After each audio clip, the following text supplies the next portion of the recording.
দেখুন এই ফিল্টারের গায়ে লেখা আছে ফুয়েল ওয়াটার সেপারেটর, অর্থাৎ ডিজেল ফুয়েলের ভিতরে যে পানি থাকে এই পানিকে আলাদা করা হচ্ছে এই ফিল্টারের কাজ। এখানে দুইটা ফিল্টার দেওয়া আছে, এখানে একটা ফিল্টার দেওয়া আছে, এটাকে বলে ফুয়েল স্ট্রেনার, অনেকে বলে বাবুল ফিল্টার, ব্যাবেল ফিল্টার, কেউ বলে পুটল ফিল্টার, যে যেভাবে ডেকে থাকেন। তারপরে এটার কাজ হচ্ছে বড়ো ময়লাকে ধরে রাখা, ফুয়েলের ভিতরে যে বড়ো ময়লা থাকবে, গাদ থাকবে, সেটা এই ফিল্টার ধরে রাখবে। আর এই ফিল্টারের কাজ হচ্ছে ফুয়েলের ভিতরে যে পানি থাকে, বাংলাদেশে যে ডিজেল ফুয়েল পাওয়া যায় তার ভিতরে কিন্তু প্রায় 30 থেকে 40% থাকে পানি, ভেজাল ডিজেল। তো এই ডিজেল থেকে পানিকে আলাদা করার জন্য এখানে একটা ফুয়েল ওয়াটার সেপারেটর দেওয়া আছে।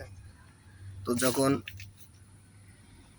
এই ফিল্টারটা এখানে পানি জমা করতে করতে এরকম ফুল হয়ে যাবে, তখন কিন্তু আর জমা করার জায়গা থাকবে না, তখন সরাসরি এখান থেকে পানিটা কিন্তু আপনার ফুয়েল পাম্পে চলে যাবে। এজন্য নির্দিষ্ট সময় পর পর বা 2-1 দিন পর পর এখানে যে দেখুন একটা ড্রেন ফ্ল্যাগ আছে, এই ড্রেন ফ্ল্যাগটা ঢেলা দেবেন, ঢেলা দিয়ে কিছুক্ষণ রাখবেন, দেখবেন যেখান থেকে পানি পড়তেছে। যখন পানি পড়া শেষ হয়ে যাবে, ডিজেল আসবে, তখন সাথে সাথে সুন্দর করে প্যাচে প্যাচে এটা লাগাই দিয়ে দেবেন।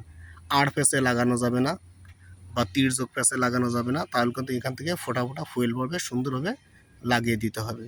তারপরে ফুয়েল পাম্পের সাথে যে এসি পাম্পটা দেওয়া আছে, এখানে একটা এসি পাম্প দেওয়া আছে, ওই যে দেখছেন এসি পাম্প, ওই এসি পাম্পটা করে আবার এই ফুয়েলটা পূর্ণ করতে হবে, নয়তো কিন্তু ধোঁয়া মারবে।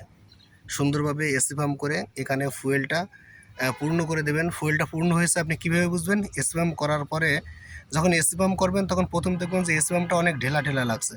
যখন এখানে ফুয়েলটা পূর্ণ হয়ে যাবে তখন এসি পাম্পটা অনেক হার্ড হয়ে যাবে, শক্ত হয়ে যাবে, তখন সুন্দরভাবে এসি পাম্পের লিভারটাও প্যাচে প্যাচে লাগাই দিয়ে দেবেন।